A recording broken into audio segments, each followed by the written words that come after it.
Hi, I'm Jessica, and I'm one of the CVTs and training specialists here at DoveLewis, and today I'm going to show you a technician hack, which is how to remove air bubbles out of a fluid line.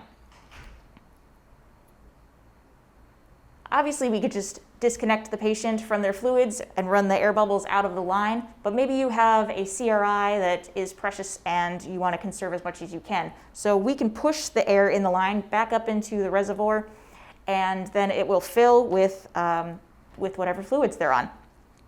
So I'm going to show you two ways to do this. If you have another way or a couple suggestions, feel free to leave them in the comments and we can share them with others.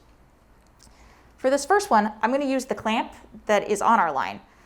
You'll want to be very careful when you pull this up the line, which is what I'm going to do. You're going to leave it clamped like this because if you give too much tension, it could snap.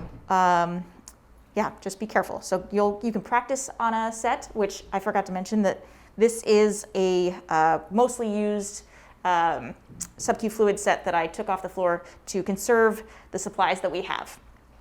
So you're going to run this up the line carefully, not pulling too much, but if you can see over here, the fluid is going back up into the reservoir. There we go.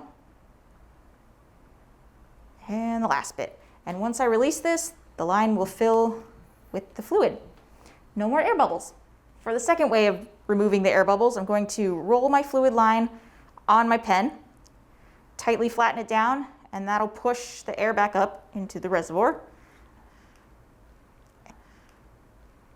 And there we go. And then release it. And now your line is filled with fluid again.